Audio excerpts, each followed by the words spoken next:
Hey everyone, so today we're going to tackle a topic that a lot of us think we know, Buddhism.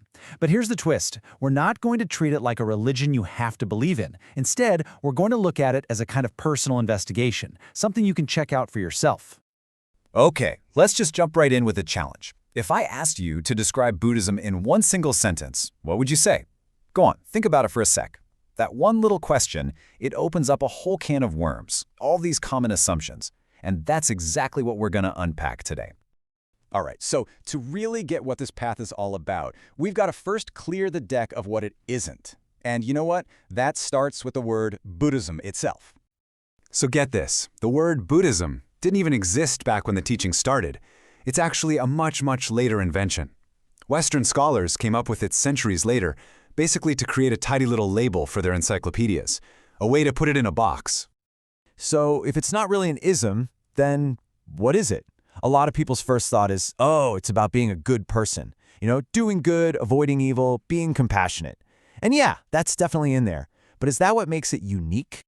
I mean, think about it. You don't need to follow any specific tradition to be a kind person, right? The whole idea of doing good and feeling bad when you do something wrong, that's just a universal human thing. It's in every culture, everywhere. So that can't be the core defining feature we're looking for. Okay, so if it's not just about being good, then what about meditation? That's the other big one, right? The one everyone associates with it. And sure, meditation is absolutely central, but is it unique to this path?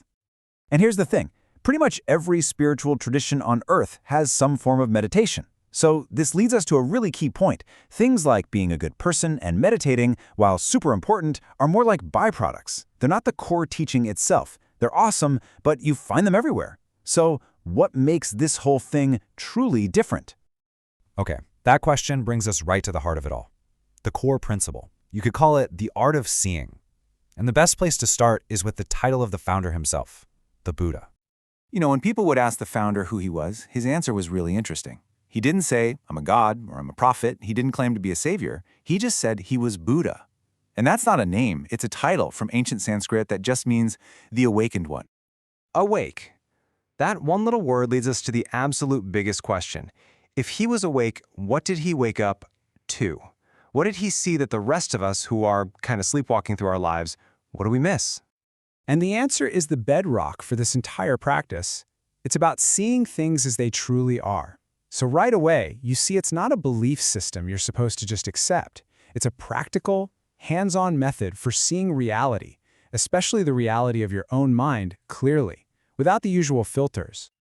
Okay, so how do we actually do that? How do we learn to see things as they really are?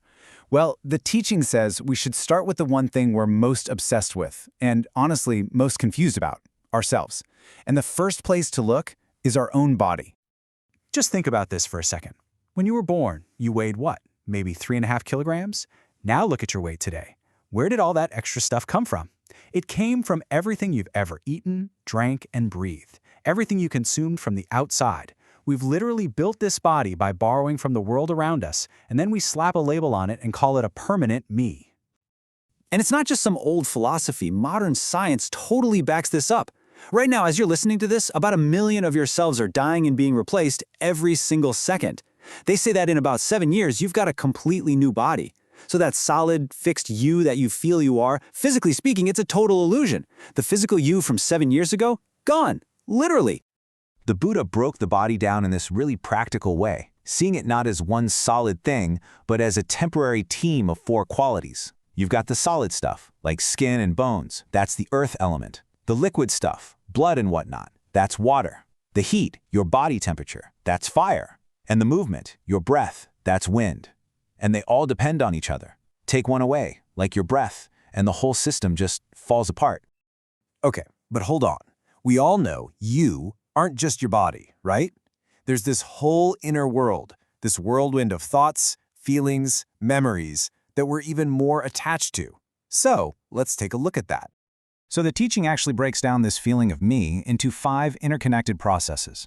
They're often called the 5 aggregates, which just means heaps or bundles. Think of it like this. You have 5 streams of experience flowing together, and when they do, they create this powerful illusion of a single, solid self. We already looked at the first one, the body. Now let's check out the other 4. feeling, perception, our thoughts, and consciousness itself.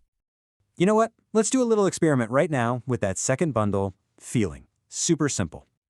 Okay, if you slap your hand, a feeling of pain shows up, right? But think about it. Before you slapped it, was that pain just hiding in there, waiting? Of course not. And now, as a few moments pass, what happens? The feeling fades. It goes away. You can't order it to stay, and you can't command it to come back. It only appears when the conditions are right, and it vanishes when they're gone. The feeling was never really yours in the first place. And getting that simple truth that our entire experience is just based on conditions is a total game changer. It completely flips the script on how we see ourselves. We stop being just passive believers in whatever story our mind is telling us, and we become active investigators, scientists of our own reality. And that is the huge difference we're talking about. The believer just accepts things on faith, kind of crossing their fingers for a good result down the line. But the investigator, well, the investigator is like a scientist. They test the idea for themselves, using their own direct experience as the lab.